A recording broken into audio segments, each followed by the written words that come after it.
We're about to watch an interview here by the BBC of Andrew Tate and a BBC interviewer, and what we're hoping for is a great opportunity to be able to unpack many of the things that make Andrew Tate Andrew Tate. Why has he risen to prominence over these many years? What is causing this movement among young men to change their lives, to get into exercise, to try to make money, to do more things so that they can present themselves more like men of old, men of authority, men of strength, men of valor, men of bravery? And why is there a resistance to this idea? Why are there so many other people on the other side going, this man is a negative influence, this man is the community, this man is destroying the world? What is the dissonance that is being caused between those two positions that is leading to this antagonistic position?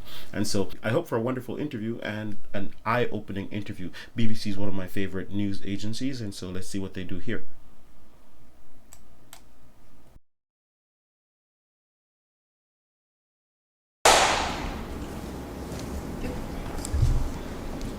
Andrew Tate, Hello. you've agreed to do an interview with the BBC today. Yep. The material is going to be published on television, on radio, online. Perfect. We are doing an interview with you because you're facing some very serious allegations. Correct. Rape, human trafficking. Yep. And also because there's a great deal of concern about the things you say and the impact that they have on young people, on women. I don't think the concern's about the things I say. I think the concern is for the level of influence I have and the reach I have. I would argue that a lot of the things that are already out there inside of the legacy media and the matrix as a whole are far more damaging than the things I say. It's the concern about the influence you have being a harmful influence, but let's start with the allegations. Not necessarily a harmful influence. The fact that I'm massively influential over the youth, and I understand that. But it's my influence as a whole which people are afraid of, not necessarily the things I say. Let's start with the allegations. Have you raped anybody? Absolutely not. Have you trafficked anybody? Absolutely not. Exploited any women for Absolutely money? not. But you have admitted using emotional manipulation to get women to work in the webcam industry for you. No. Firstly, let's begin let's start at the beginning. I'm facing charges. The first one you mentioned, the rape one's already been thrown out by a judge because there's no evidence of it. Secondly, it's very difficult for me to sit here and have a very frank and honest conversation with you while we're in the territory of Romania about a legal case that's going on within Romania. I have to protect myself. I've agreed to do an interview with you, and I want to be as honest with you as possible, but I can't incriminate myself in any way, and I have to be very careful with what I talk about. There are no charges yet. Correct, there are no charges. Has said that there are no charges, must and I've agreed to speak to you, but I have to be as honest and frank as I can while also protecting myself and following my legal counsel. So let's talk about what you've said yourself then. You have said on the website, for your original website for the Hustlers University, that you emotionally manipulated women to fall in love with you so that you could get them working in the sex industry for your financial gain. As I said, I have to be very careful with what I say, but let's put it this way. No women are coming out against me and accusing me of doing it. Yes, they are. No, they're not. Yes, they are. No, they're not. Who? There's testimony from the current investigation. The current investigation, which I cannot discuss, which I know intimately and you don't, I can tell you right now that the women who are in this case file, there are 2 American women who have been caught already admitting they're lying, and then nobody else is accusing me of anything. To begin with, it's very common in cases like this that the alleged victims do not always see themselves as victims. Well, that's very interesting. It's actually extremely interesting because if I was a matrix-controlled organization, my goal was to slander somebody and try and destroy their name, you're telling me that they've chosen a crime which, 1, is heinous, of course, because it damages the person's credibility, and 2, you're saying that even if everyone else involved, if you have 5 people and everyone's sitting there saying, no, nobody's hurt anybody, we like Andrew, we've all worked together, we're friends, etc. That's not what everybody's saying. No. Let me read you some of the testimony from the current investigation. Can I finish, please? One of the witnesses said... Can I finish, please? You're not answering the question I've asked you. You're not answering the question I've asked you. I am answering the question. Let me read you the testimony of one of the witnesses. You're saying the people who are involved in this, even if they say they're not victims, that they're still going to try and attack me and pretend they're victims. They are treated as victims by the case that's ongoing. And not all of them are saying that. One of the witnesses says... We can't go into the case. The case is open and active. Well, let's just be clear that not all of the witnesses in the case are behaving in the way you describe. And even those that are, it doesn't bar them from being treated as victims by the prosecution by the case? We have an open criminal investigation. I am absolutely not really sure I'll be found innocent. I know the case better than you. I know it intimately and you don't. I have seen all the criminal files and the evidence against me and you haven't. I know the truth of what happened and you don't. And I'm telling you absolutely not really, I've never hurt anybody, that the case that's been put against me is completely and utterly fabricated. And I'm never going to be found guilty of anything. And it's very difficult for me to answer your in-depth questions because we're sitting here inside of the territory of Romania. I am beholden to the Romanian legal system. And I'm not going to incriminate myself because you're trying to prod me. You are wrong, and we're going to have to accept that for now and ask and talk about something else. Let me read you then what you have said about Sure. what you have done. Sure. You have said, my job was to meet a girl, go on a few dates, sleep with her, get her to fall in love with me to the point where she'd do anything I say, and then get her on webcam so we could become rich together. I don't think that's what I personally said. I think That's exactly what no, you said that's on your that's website. that's no. I've never said that. That's something that you found on the internet. Doesn't mean I've said it. In And your and, words. and again, once again, if any female on the planet has a problem with me, I strongly recommend her to go to the police and try and pursue me for criminal charges. It's actually very interesting that me, one of the most famous people in the world, who's been vilified by the legacy media and places all over the internet, while everyone has attacked me from every single angle, while federal agencies from multiple countries have called over 2,000 women who know me, we stand here with 0 new accusations since my arrest. 0. If you took any famous person, any man of substantial wealth, and you called 2,000 women who knew him, he'd find an ex-girlfriend is upset, somebody who wants money who's upset. They called 2,000 people who knew me and could not find a single woman to make a new complaint. The BBC The only complaints they have against me are the initial complaints, which we can prove are lies, and that's where it stands. So I'm not going to sit here and allow you to pretend that I'm some kind of evil predator, when actually I'd argue the fact that people who've been investigated to the level I've been investigated to, if you were to take the average man on the street and investigate his entire life for 14 months, call everyone who's ever known him, and vilify him in the media, and encourage people to come forward for money, and you try to contact every You ex-girlfriend think that's ever had. would come forward and accuse those people of rape and accuse those I people think of that you would have a lot more. manipulation? I think you would have a lot more flack than I've got. I'm actually such a nice person that The I've never had BBC has anyone come spoken at to me. somebody since your arrest who says exactly those things, that with you it's all manipulation, there's an ulterior Is this motive, Sophie? that everything... Is this- Interesting. It's about 6 minutes in, and I mean, all 6 minutes have felt like it's a. I mean, he's treating him like a hostile witness. I'm wondering at the value of a conversation that begins as hostile when you're trying to unearth, is it that her goal is to prove that he's guilty in this context, or to have a fair and frank conversation so the viewers can make a clear assessment based on him being able to give clear answers. I mean, I've always heard that you catch a lot more flies with honey than with vinegar. This feels and seems and looks like a lot of vinegar. But let's continue. Maybe it gets better. Sophie? Oh, Sophie, the fake name, no face, no I one, was so the intent story on that was wanting invented. to please him and wanting him to be happy that I was just kind of, yeah, okay, do whatever you want. And what is she That's accused? what Has she accused me of a crime? This imaginary Sophie? She's making the point that there is Has she accused me of a crime? emotional or psychological manipulation. I've asked you a question and I've allowed you into my house. I'm asking you a question. Correct, but you're not the boss here because I've allowed you into my house I'm asking you the question. correctly, and I'm telling you. You get to decide the answers. No, we're equal here. I've allowed you into my house. You don't come here with a position of authority.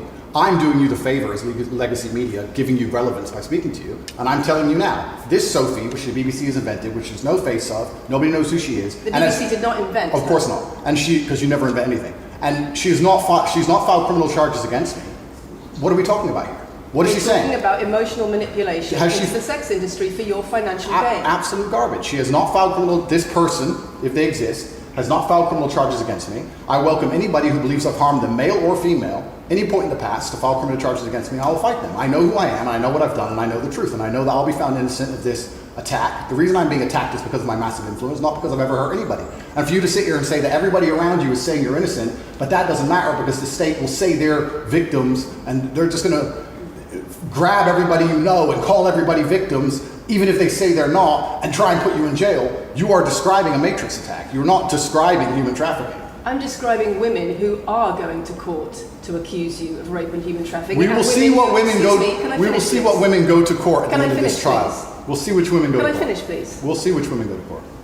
I'm describing women who are going to court to accuse you of rape and human Sophie hasn't trafficking. gone to court. Sophie doesn't and exist. I'm describing women who have spoken to the BBC at length Sophie doesn't exist. and other media organisations about what they say is emotional manipulation and coercion. And I'm quoting back to you your own words where you describe They're not my words. coercion They're words and you emotional found. manipulation. They're words you found on the internet, and Sophie doesn't exist. On your so let's website, move on to the next subject. in your voice. Move on to the next subject. No, I think I'll stick on this one. This is an interesting exchange, because in this exchange you're noting that if persons walk into a conversation with preconceived positions, then it impacts how that conversation may progress. Right now we're seeing, it's devolved into a he said, she said argument, as opposed to a conversation where someone is going, hey, something is happening over there with you. I'm a unbiased person from the media, from unbiased journalist, and I'm trying to understand what is happening so that our viewers or readers or consumers can better understand the case. But that doesn't seem to be happening here. Is Sophie a composite of persons that the BBC and other media houses have interviewed? Is Sophie causing the case to be skewed in a particular direction? Are all the audience members who are not sitting in the room being put in the position of Sophie, and so her goal is to on their behalf, through Sophie, attack him or to allow him to share views? This is clearly someone who has massive influence. This is clearly someone who is in the middle of a critical case, and so there are a couple of forces at play there. Is that person able to get a fair shake, a fair understanding, a fair appreciation in the eyes of the media, in the court of public opinion? And is the BBC here adding value to the conversation by being able to do that, by being able to share a nuanced view or a different view that is not already in the public domain? And so that would give merit to the purpose of this interview. But if that's not the case, is this now virtue signaling, where we go, okay, fine, I am Sophie's here, and Sophie by extension is the composite of the persons who may be anti-Andrew Tate, and so her role then is to go to battle with Andrew Tate on behalf of the Sophies. So let's continue the interview and see what happens. Minute. So there's other places in that same website where you say you get girls to fall in love with you, and they do it because they love you, because they want to do what you say. Convincing women to take part in some kind of business arrangement doesn't work long term because they're emotional. You've got to get them to fall in love with you. That's coercion, that's emotional manipulation, that's abuse. What you've found are clips from the internet, some text from the internet, and you're going to sit here and tell me that that's the reason I should be your website, your words. It's not my website. Yes, it is. No, it's not. Check my website. Next. It's the website you've taken down, and I wonder why those comments have been taken down. No website's been taken down. My website is the same. It's been the same for a very long time. The comments on this website, on the original website, have been taken down, and I wonder why. You are accusing me.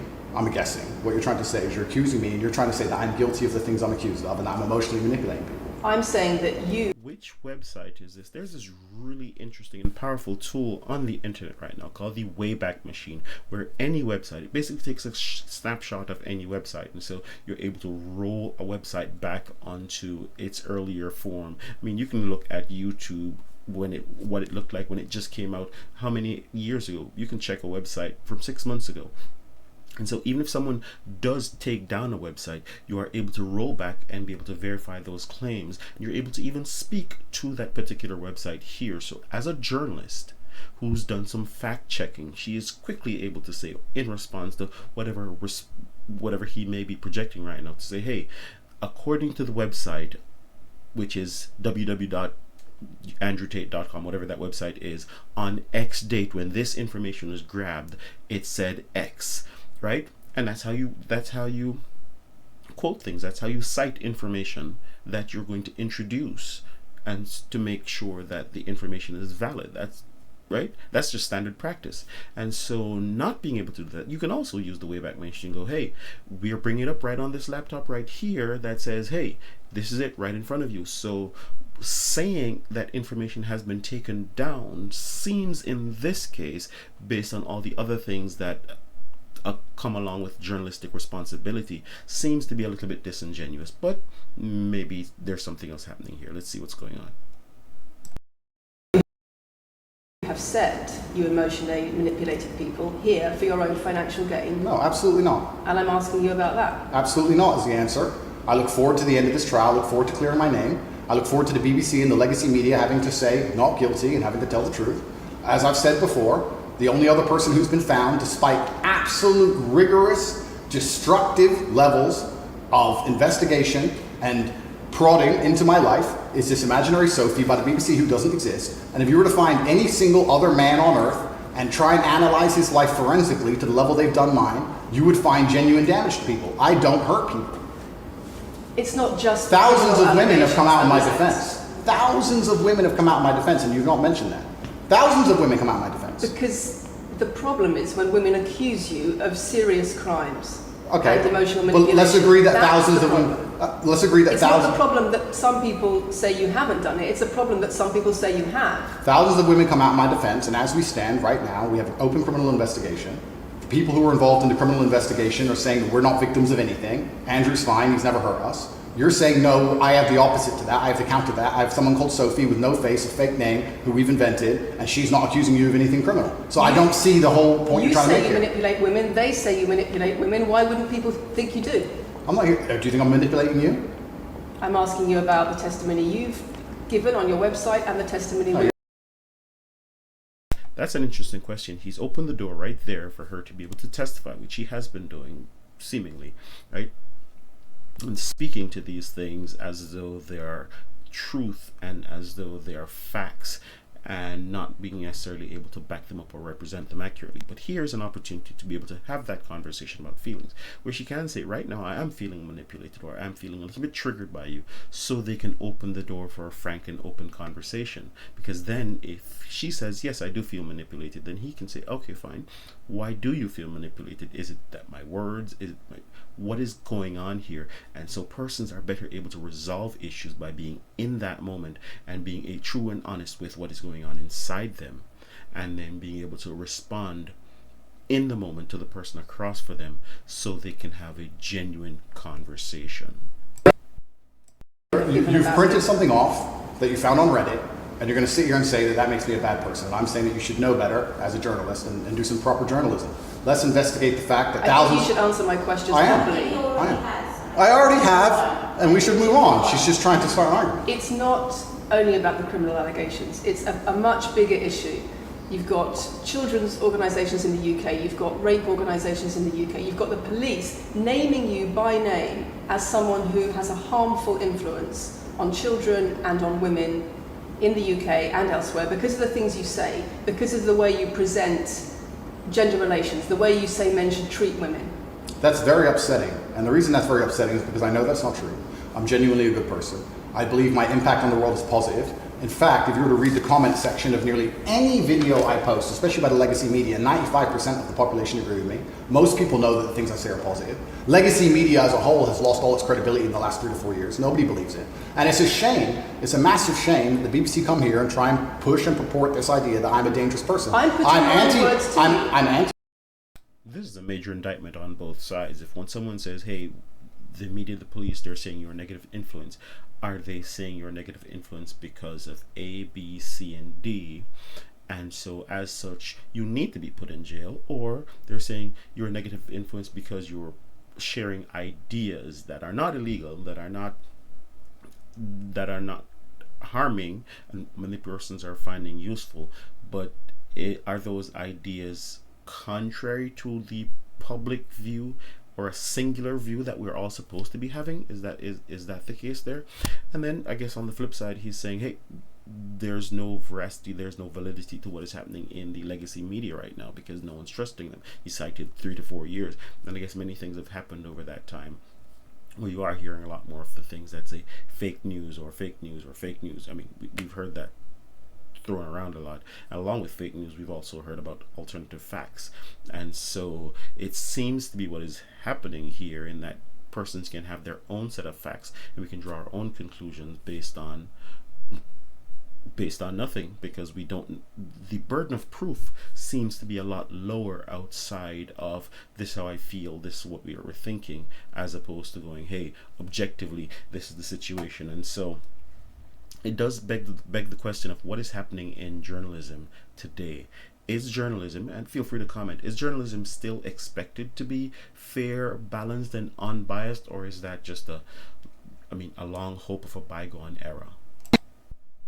Drugs. I've never pushed drugs or any. I'm anti-drugs. I'm anti-violence. The UK is facing a knife crime epidemic, and they're going to sit here and say that I'm the most dangerous man in the UK. You have said you're the most dangerous man in the world. I've said I'm the most dangerous man in the world. You've also said that a woman's intimate parts belong to her male partner. I'm glad you find that funny. I find it funny that you're sitting here saying that I've said I'm the most dangerous man in the world, and you believe that's. When did I say that?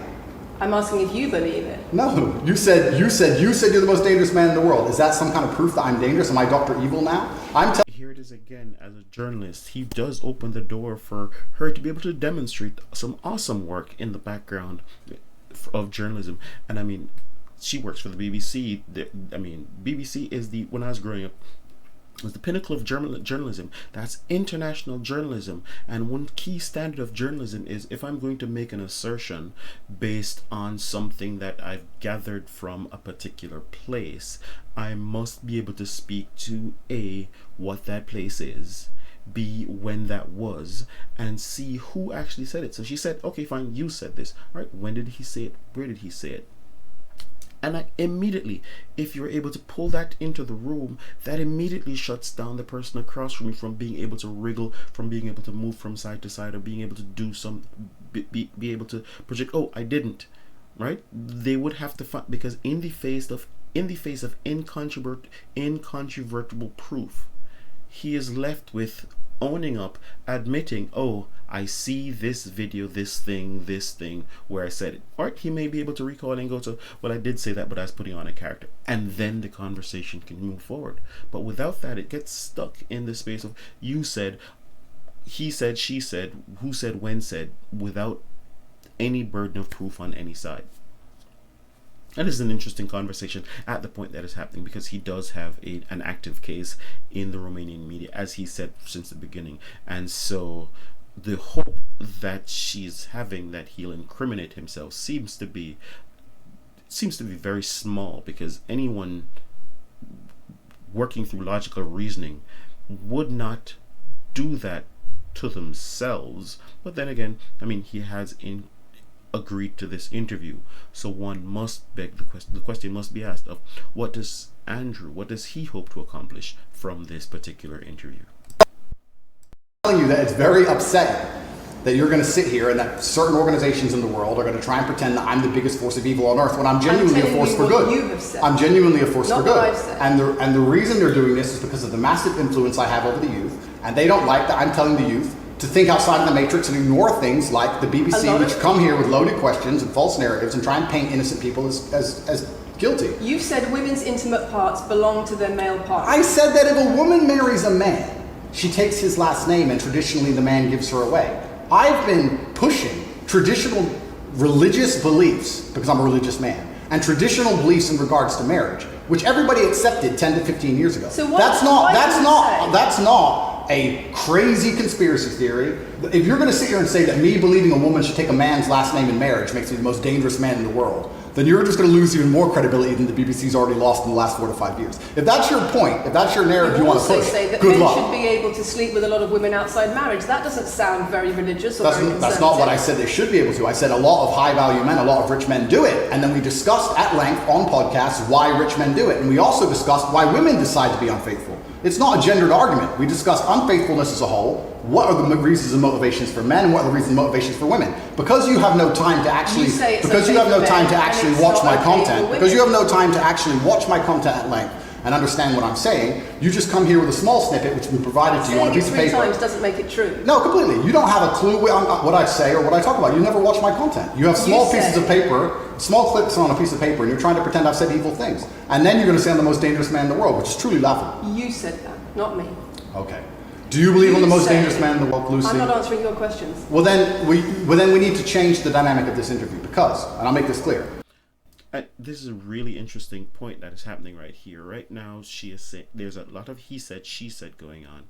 And if her goal is to help him to relax, if her goal is to allow him to lower his defenses, then she's not doing a lot to help that to happen, to disarm the guest so that he can spill the beans and give her the scoop that may be necessary to give the BBC we had a really great interview and no one else has this, because our interviewer was so skilled that they were able to disarm him. But her back seems to be raised. She seems to be triggered, in my opinion. And so those skills, those tools that should be accessed by journalists to be able to accomplish their job does not seem to be flowing to the top right now. He's making some allegations. He's sharing some things, and he's actually spoken to that. I mean, Andrew Tate is a chess player. So right now, at this point, 14 minutes and 30 seconds in, she seems to be outmatched. I allowed you into my home. I'm doing you a favor, giving you the first interview I'm giving to the public. You don't come here with a position of authority. You're not the police. I don't respect the BBC. I don't know you. You do not come here with a position of authority over me. We are equals. We are people. We're citizens of the world, and we sit here as equals. And I see you as my equal, and if you ask me questions, I can ask you questions back. For you to come here and sit down and pretend you're the Gestapo and that you don't have to answer my questions is disingenuous, because I don't owe you anything. Asking questions and you answer. But I don't owe, no. However you want. This is a conversation, and I don't owe you any degree of authority over me. So let's make that clear, and that doesn't matter. That's exactly what an interview is when you're talking about a journalist connecting with a guest. It is a conversation. It is a conversation between two people where they're trying to establish common ground so that the conversation can continue.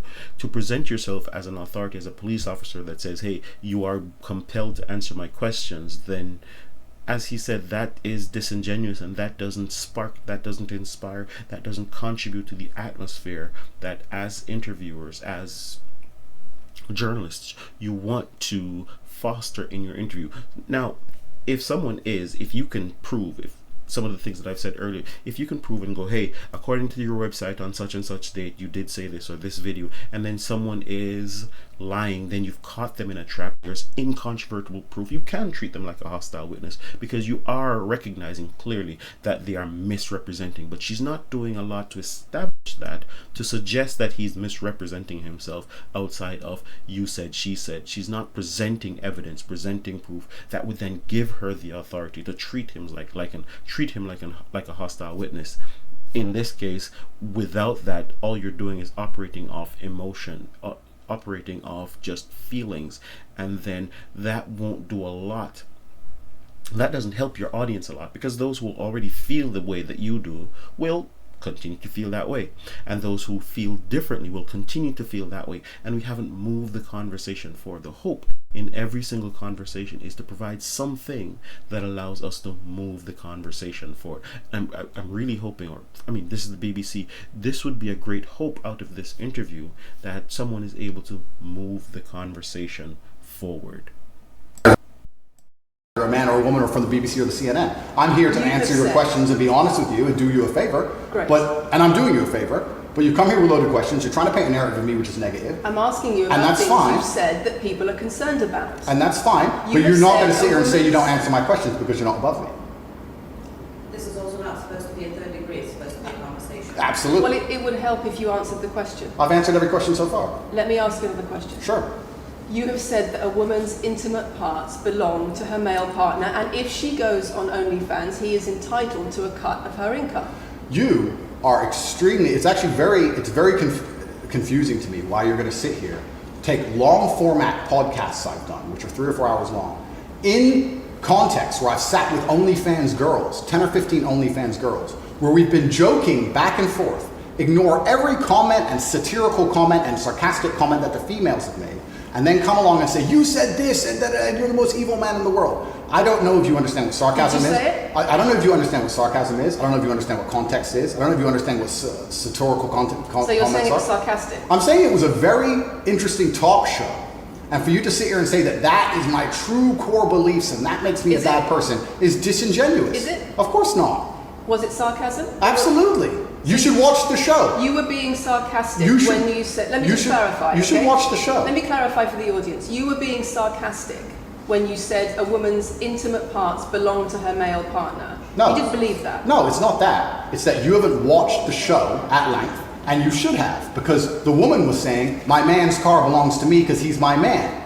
and she was on OnlyFans. And then 20 minutes later, when she said she was on OnlyFans, I said, well, you're selling your body, that belongs to him because he's your man. And she laughed, she laughed, and she said, ha ha ha, yeah, that's probably true. If you watch the show, it will make sense. For you to come here with doing no research at all, and then say, I don't understand what I'm talking about, but I've got this piece of paper with a few things printed off, that's why you're saying the silly things you're saying. You should watch the show, do some research. Do you believe it?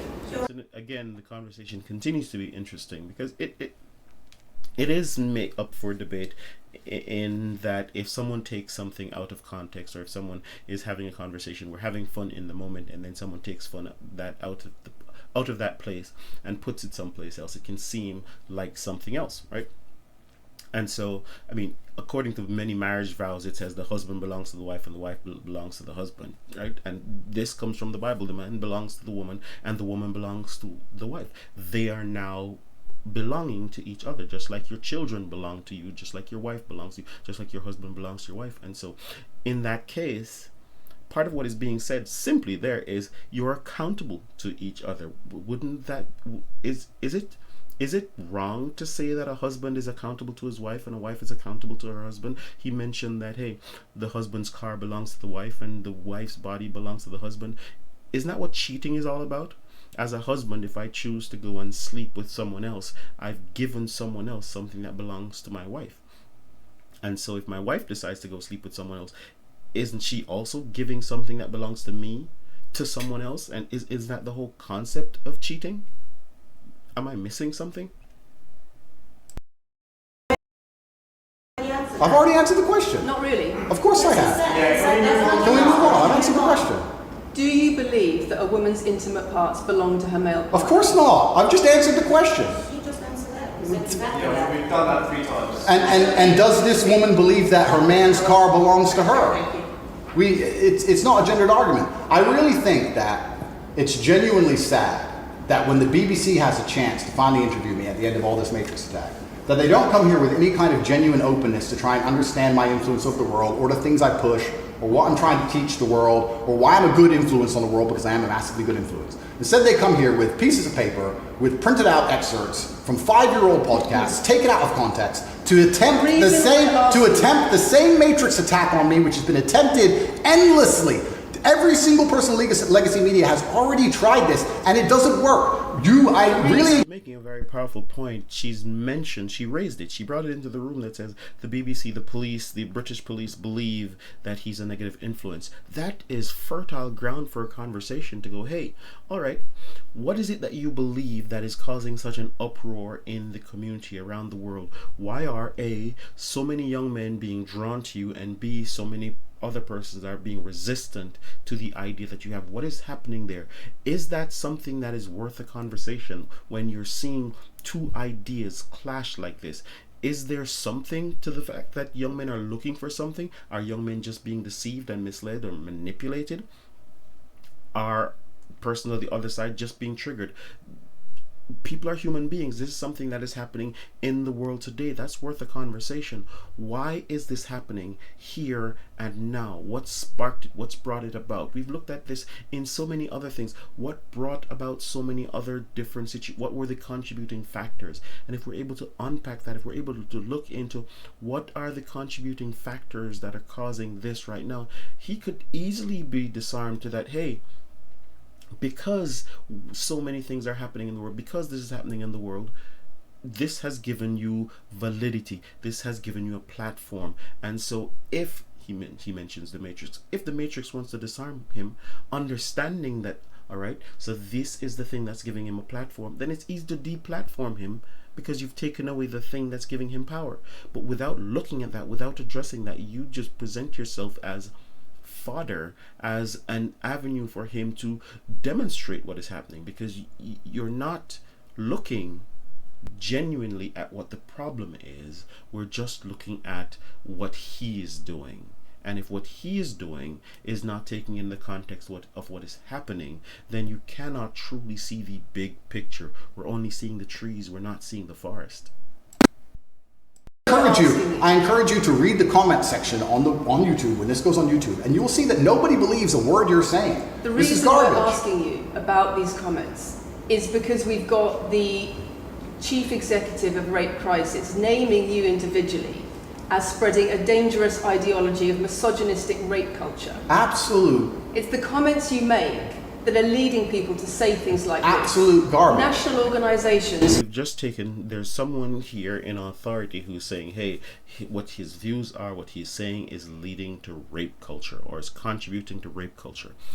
Is it that we're also citing that there are statistics that say since Andrew Tate has taken the platform, rape has gone up by X, that more young men are abusing or more young women or more people are abusing each other because of X? And so we're saying there's a direct correlation between the views expressed and these outcomes.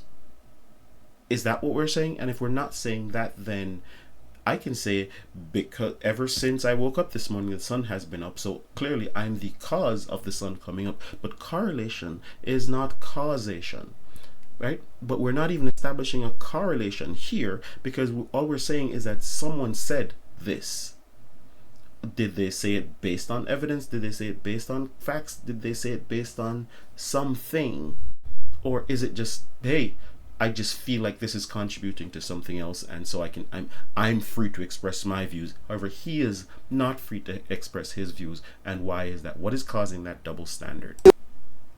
Were saying that, blaming you for increasing levels of misogyny. Schools that are saying they are having increased incidents of girls being attacked, of female teachers being harassed. If that was by true, pupils, if that, because of you and your teaching, well, that's and your influence. That's absolute garbage. I have never ever encourage a student to attack a teacher, male or female, ever. I preach hard work, discipline. I'm an athlete. I preach anti-drug. I preach religion. I preach no alcohol. I preach no knife crime. Every single problem with modern society, I'm against. But I'm teaching young men to be disciplined, to be diligent, to listen, to train, to work hard, to be exactly like me, with no criminal record, never even yet charged in this 14-month Matrix investigation. And I'm saying that men preaching a message of self-control. And if you're saying then this message of self-control is leading to more instances of crime, then what is the data that supports the evidence of crime? I mean, misogyny, many persons are tossing the word misogyny around and saying, hey, if you say things a particular way, then that is harassment, then that is an attack, then that is... But wouldn't it equally be, I guess we can't call it misogyny, but isn't it equally attacking to say you can't say what you're saying? We can say whatever we want to say, but you can't say what you're saying. Is that how is free speech one-sided? Is it that you can say someone else is wrong, but you're right, and so you can say all that you're saying? Can someone help me to understand how does free speech actually work?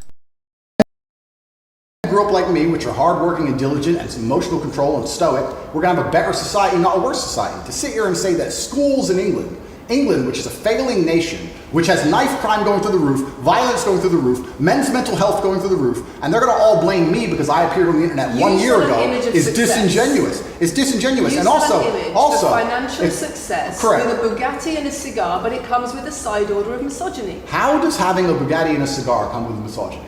Because it's all mixed together in what you teach. You teach that a woman, if a woman comes home and accuses you of cheating, you should hit her with a machete, shove her up. Is that what I teach? That's what you say. No, if you actually watch the clip.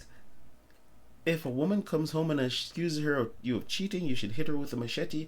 That is literally a crime. That is abuse. That if he's saying that, then I mean there's no conversation. The conversation is over. He's going to jail. So as a journalist, how do you bring that into the room? I mean, how do you bring that into the room? That is very...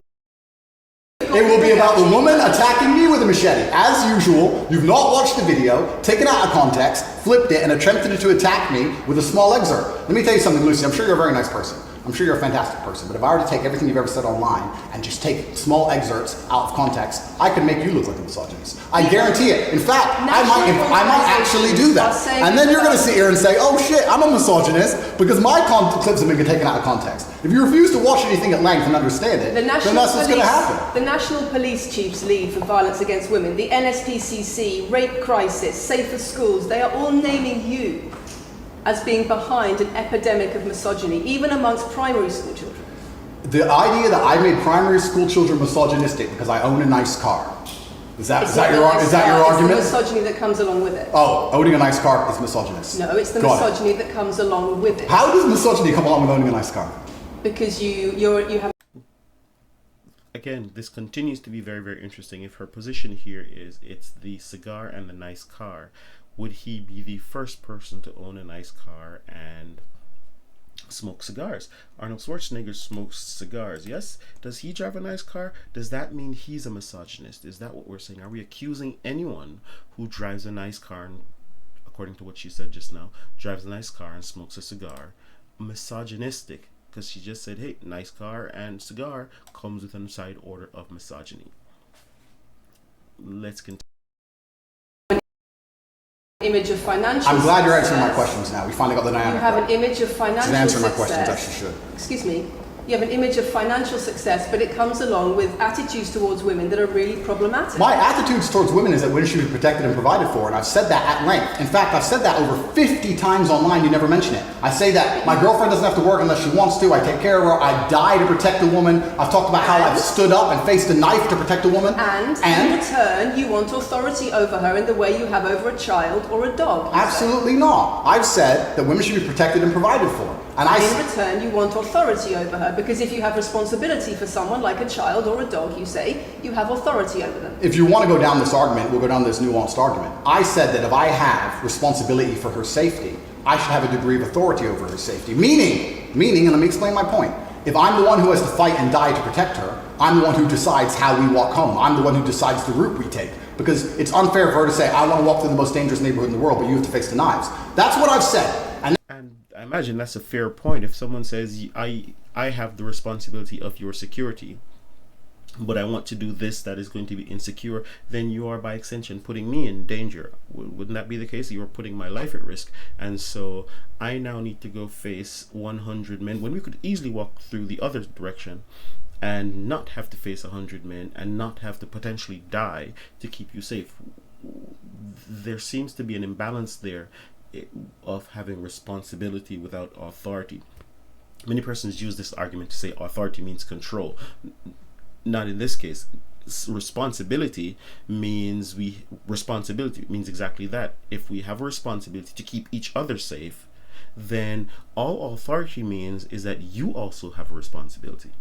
So you have a responsibility to make sure that I'm A, executing the responsibility I've had, and B, you're protecting me by not necessarily putting me in additional harm by causing me to go down a negative path, right? So if you wearing something is going to cause me to be attacked and have to defend you, then it might be responsible to go, oh, you know what, let me not wear this. If you are responsible for something, then you should have authority, and authority just simply means responsibility on both sides. I'm going to sit here and pretend that I'm trying to treat women like dogs, which is garbage.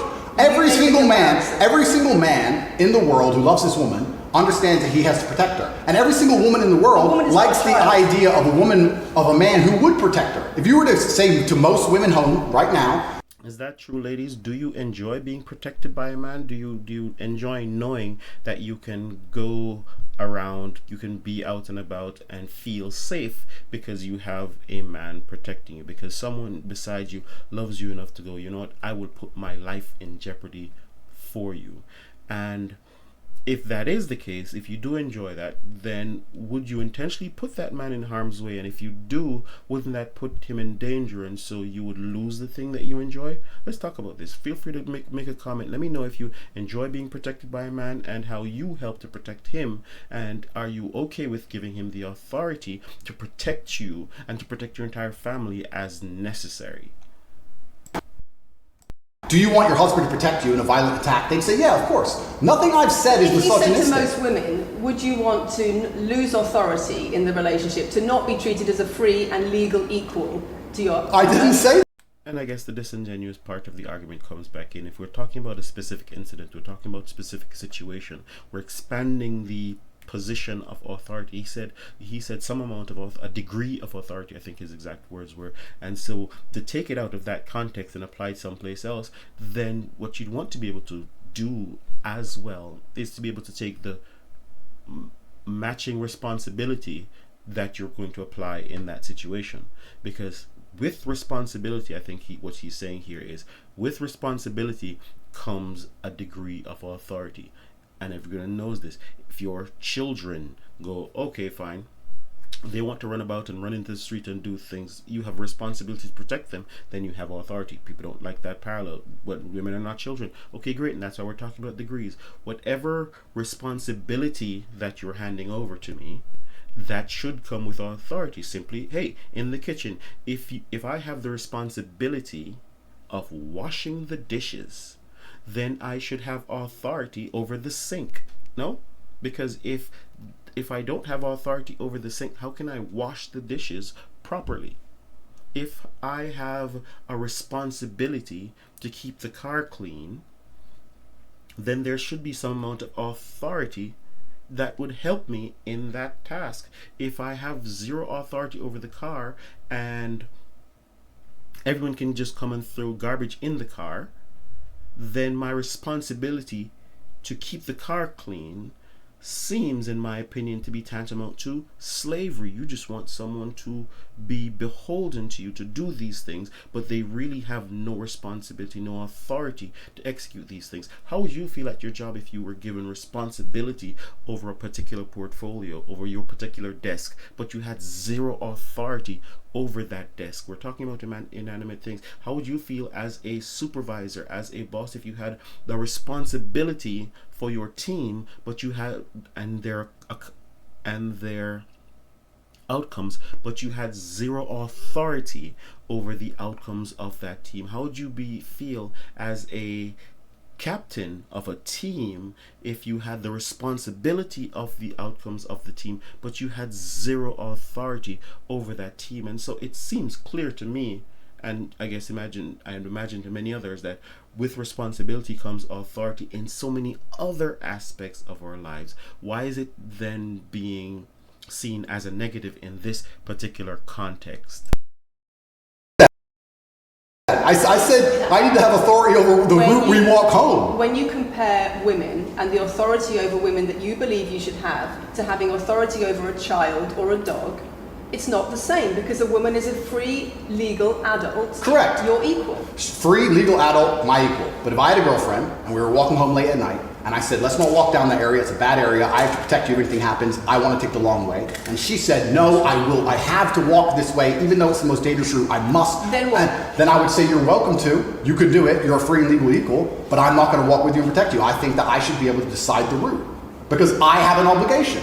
And my obligation as a man is to protect and provide for females. Everything I'm talking about is traditional gender roles, which 10 years ago, less than 10 years ago, would not be considered outlandish, would not be considered crazy, would not be considered dangerous or misogynistic. The world has changed, and a lot of people haven't changed with the world. Please understand, there's a lot of women at home watching this right now who like the idea of their man sticking up for them, protecting them, and providing for them. And just because the world has gone crazy and the legacy media has gone crazy, most people at home are still relatively sane. And these are the people who are going to write on the comments that Andrew isn't saying anything that's outlandish. These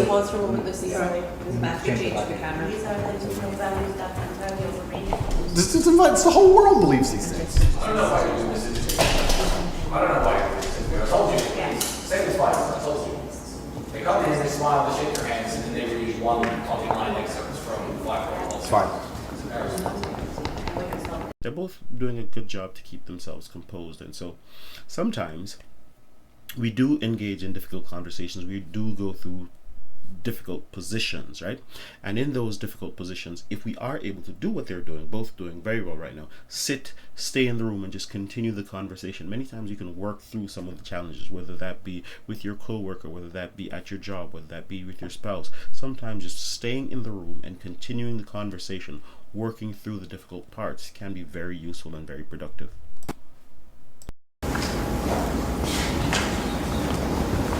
Good. We good? Yes. Tell me when. Do you want to clap again? Yes, no. We didn't stop, no? I can do the clap. Now we good? No, Thank you. If a man broke into your house, wouldn't you want your husband to protect you? There's a difference between conservative values and emotional control, coercive control. We're lack talking of about consent. protection now, and I'm saying if someone broke into your house, would you want your husband to protect you? It's not about conservative values or protection, it's what you're demanding in return for that. Well, I'll give you this. I don't know who your husband is. I don't know if he would stand up to protect you or die for you, but I'll give you this. If someone broke into this house right now and was a homicidal maniac, I would expect me and the other men in this room to stand up and face them while you and the other women in this room could protect yourselves. I would actually believe the men should go and engage the attacker. I believe that. And even though I don't know you, and you've come into my house with a hostile agenda, and you've come here to try and make me look bad, I would still stand up to protect you. I would still stand up to protect you because I believe that's my role as a man. I am asking you about things that you have said that have caused major national organizations, including the police, to worry about you by name.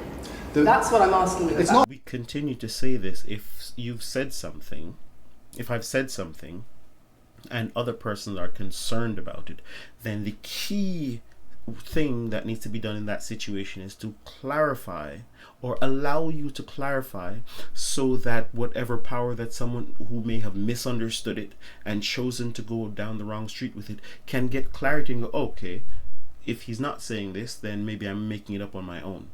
And if they can take it and make it up on their own, then it's possible that even well-meaning, protecting, well-meaning, strong persons who have responsibility, i.e. the organizations that she's talking about, they could take things out of context as well. And so I'm thinking a critical missed opportunity here is to provide an opportunity for clarity for all persons concerned.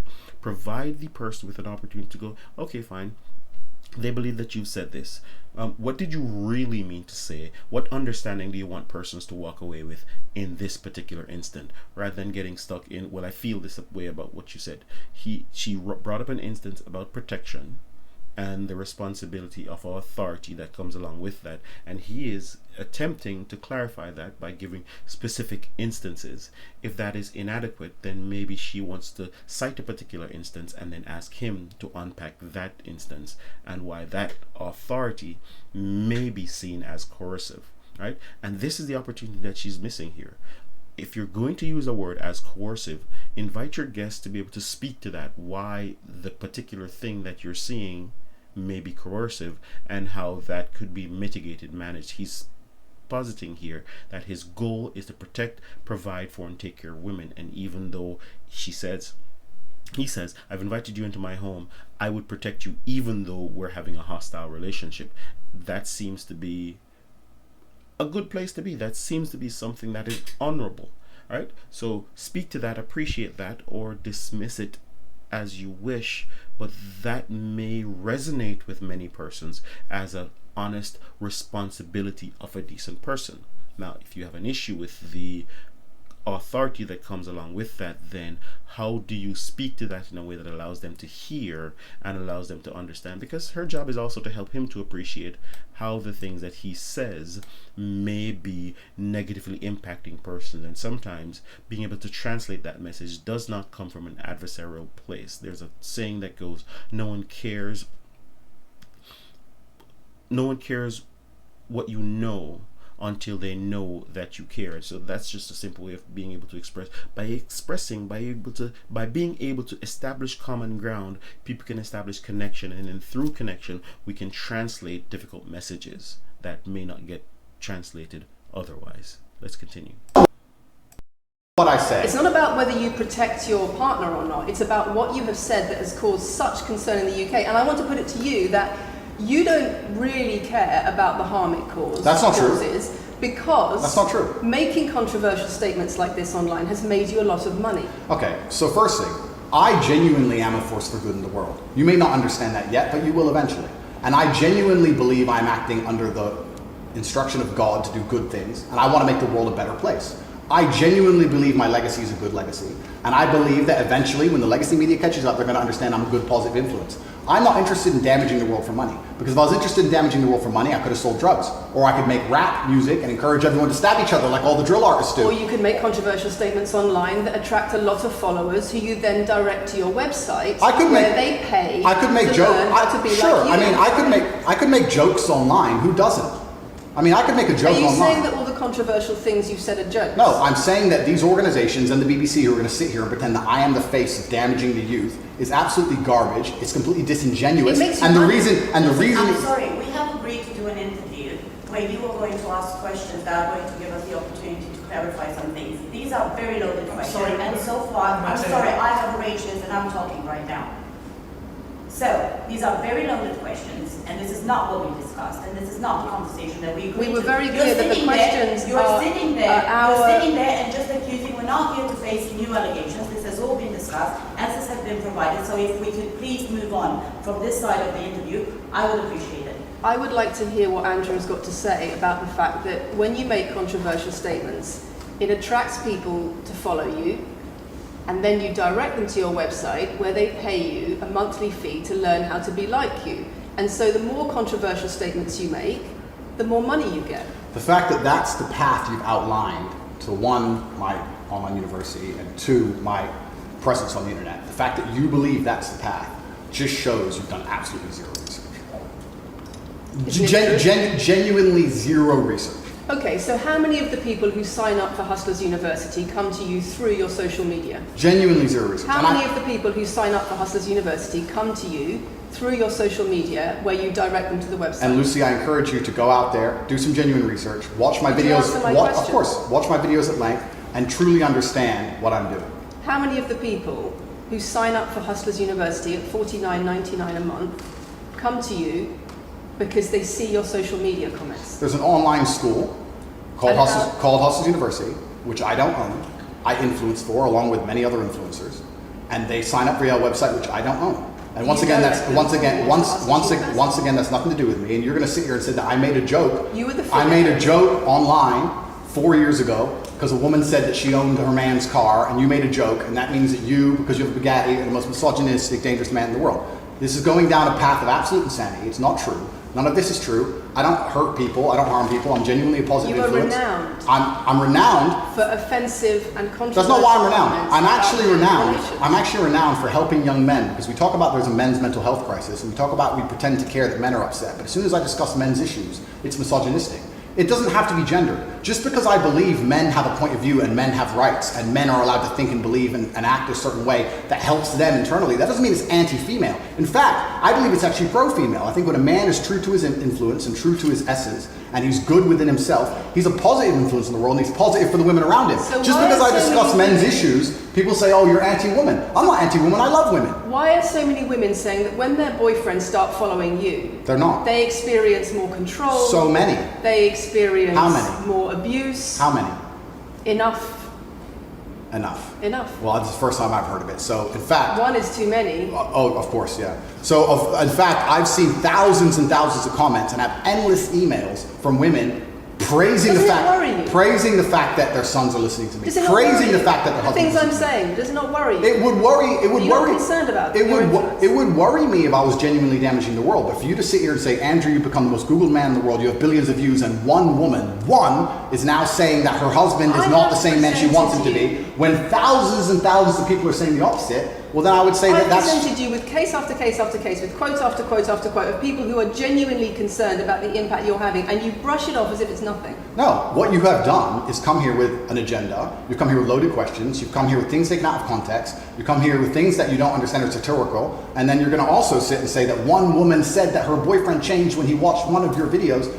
And then I don't know what you expect me to say to that. That's sarcastic and jokes. No. That's how you explain No, the comments you no, make. for you to sit down Would you and like sit- to apologise for any of them? for you to sit down. And for you to sit down. This goes on like this, we're gonna have to. It's fine. No, it's fine. It's easy. What would you apologize for? Would you? That's an interesting position. And sometimes many persons expect you to apologize because they have taken something. One of the key things of conversation is, I'm responsible for my understanding. I am responsible for the understanding, because sometimes someone can say something that, and you can walk away with something that they did not intend. So in that moment, you have the opportunity to provide them with an opportunity to clarify their intent. And if their intent was to do a particular thing, you don't need to ask them for an apology. If someone's intent is to hurt you, then you have cause to walk away from them. If someone's intent is to be the next supervillain, then the police have the responsibility now to make a case and put them away.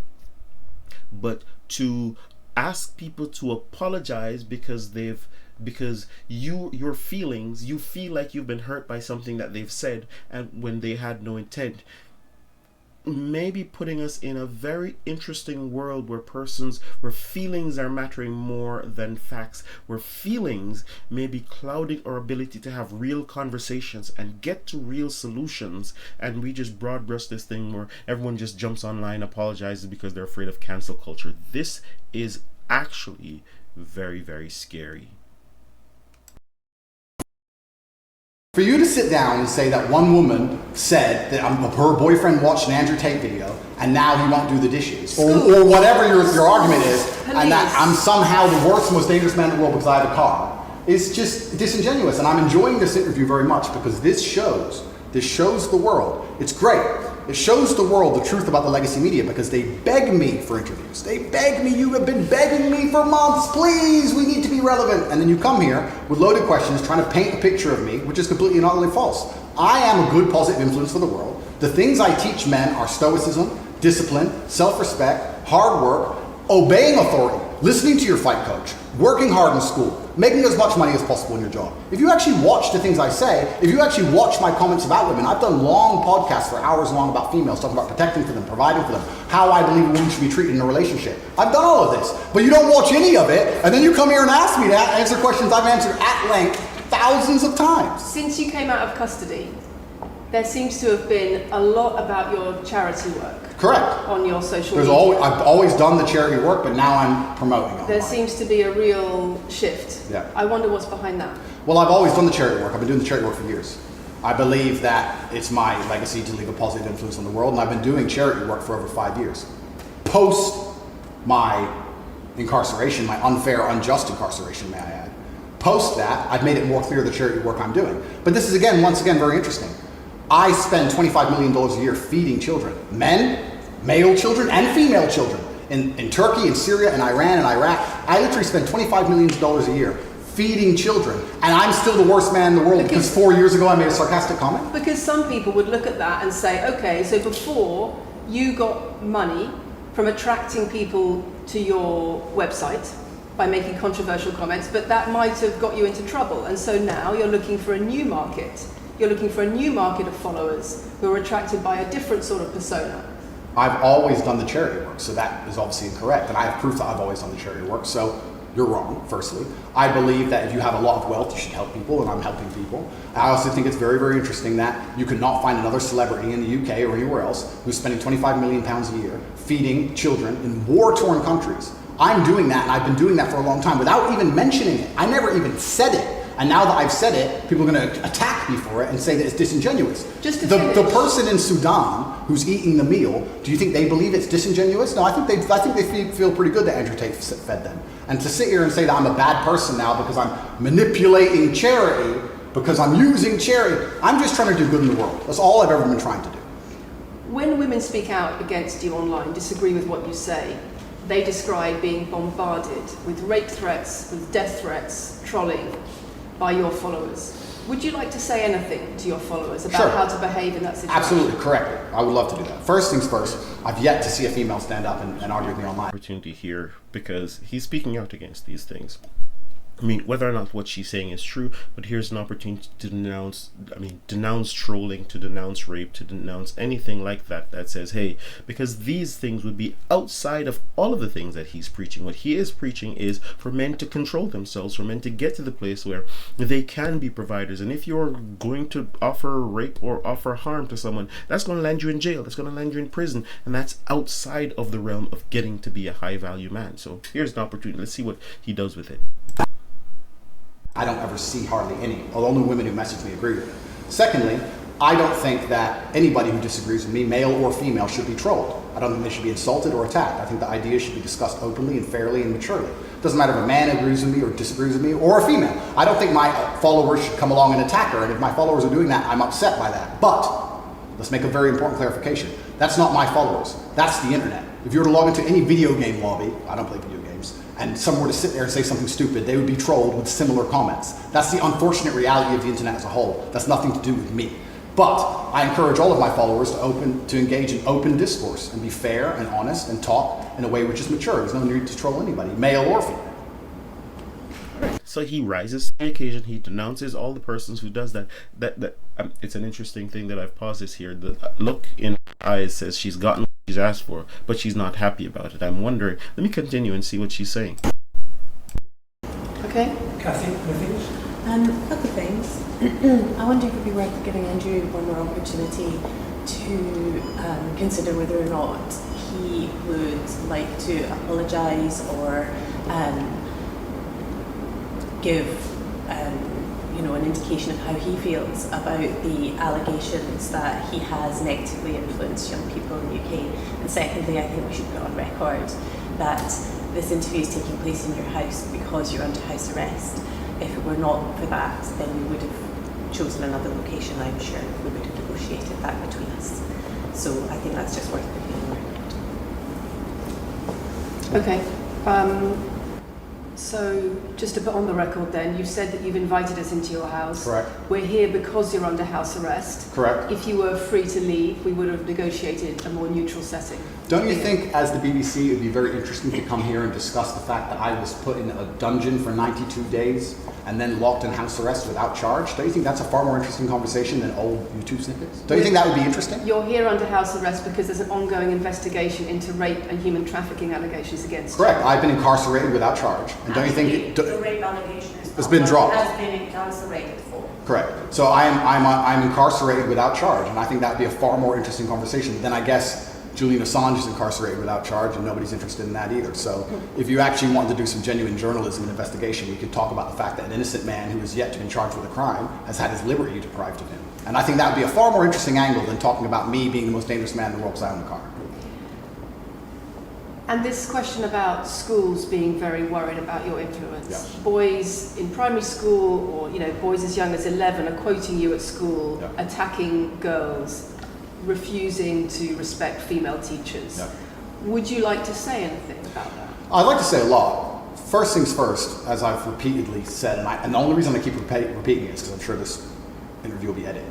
I am a positive force for the world, and I teach children discipline. I teach the world discipline, male or female, of any age. And a lot of women listen to me as well. 40% of the people who listen to me are actually female. Secondly, I do understand with my massive influence, and I am now the one of the most influential people on the planet, that I do have to be slightly more careful with things I say. I'm not going to disagree with that. The idea that I said something 5 years ago on a video that got 300 views... So what do you mean, being slightly more careful? I'll give you an example. Some of the jokes I made 4 or 5 years ago on a YouTube channel that got 300 views, I would no longer make... Like what? Like the OnlyFans joke, the one you mentioned repeatedly. When she said, my man's car is my car. And then she said she did OnlyFans. And I said, what do you sell on OnlyFans? She said, my tits. And I said, well, those are your man's tits. As a joke, ha ha ha, everybody laughed. The fact that I could do that on a podcast 5 years ago and only got 300 views, now I understand I'm the most influential man on the face of the planet. I would be more careful with certain things I say. That doesn't mean the things I originally said were genuinely out to harm people. Do you really believe you're the most influential man on the face of the planet? I'm the most Googled person on the planet. Do you believe you're the most influential man on the face of the planet? I'm the most Googled man on the planet. Why is she choosing this line of questioning if this whole thing is that his influence, his notoriety, his fame is causing this massive thing in the world? So him saying he's the most influential person in the world should give your case more weight and should give what he's saying. Then you do need to be more careful about the things that you're saying because your influence is so great. But if you are then triggered by him saying that and try to undermine his influence, then it negates your own case. Because this apology, everything that you're asking, coming from someone who has no influence, would be meaningless. So sometimes you get triggered and we start pursuing paths that are actually in opposition to what we've been trying to accomplish. Here she is, she's getting what she's set out to accomplish, but she's setting out on another course to undermine it. Let's continue. I think we're done. Yep.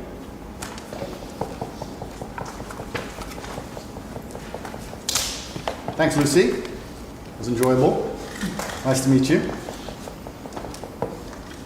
of story. No, it was fun. It was good. I enjoyed it.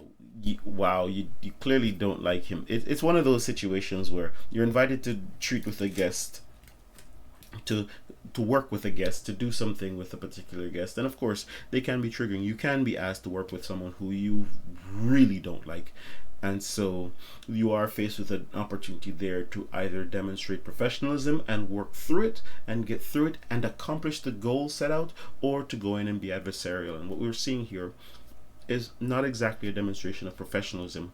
I mean, we've paused it here at a position that, I mean, her body language, her face is telling you a lot. Crossed legs, crossed arms, looking away. It's saying, hey, I am not open to you at all. And sometimes just being open to something can provide great opportunities. I can't tell you how many times I've sat in a classroom and persons may start off in a different position, but by being open, by allowing them to share, by being able to expand on conversation, great views get shifted, people get changed, and people develop a new understanding. We don't have to get to a place where we agree. We just have to get to the place where we can appreciate where the other person is coming from. And this is an invitation to all of us. When we learn to appreciate where the other person is coming from, it does a wealth to end wars, to end hunger, because the more we are able to see the other and their journey, the more we'll be willing to lend them a coat, to lend them a hand, to offer them a plate to eat, because we don't see them as villains. And that's one of the things, that's my message to the world, to be able to help us to, if we're going to want world peace, many times you watch these shows and they go, what would you love world peace? If you do want world peace, it starts with empathy. It starts with seeing the other person, the person across from you, instead of an other, as a same. And as same, we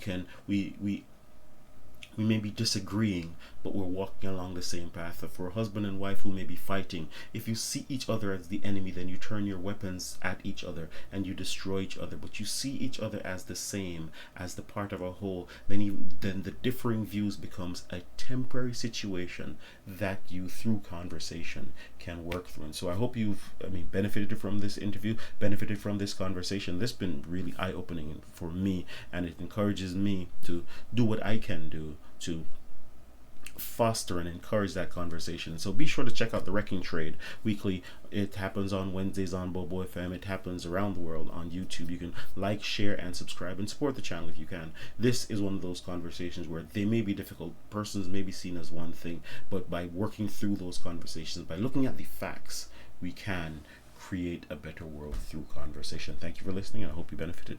Have a good day.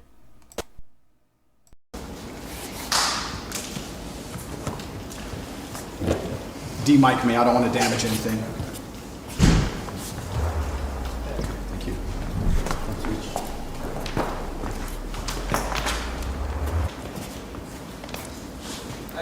Very nice to meet you.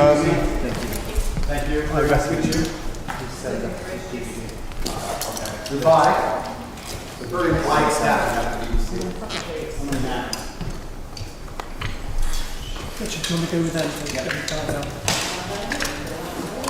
Welcome to The Wrecking Trade, this and every Wednesday at 10:30 a.m., the radio show that provides a platform for a deeper understanding of issues affecting men in the Cayman Islands. Join us as we explore the low enrollment of men and boys in college classrooms, the absence of men in the church, and the absence of fathers in the home. Join the conversation as we help men find their place in the modern world. Through engaging interviews with experts and members of the community, we provide a clear picture of what healthy masculinity looks like as an example for boys and girls. Our mission is to provide a voice for men, to help them navigate the challenges that they face and provide hope for a brighter future. So tune in this and every Wednesday at 10:30 a.m. and join the conversation on The Wrecking Trade. Together, we can make a difference in the lives of men and boys in the Cayman Islands. Brought to you by Oscore Fitness. Strong inside, powerful outside. OWC HR and Immigration Services, bringing your vision to life. And the Bellagio Salon and Spa, where beauty is reimagined.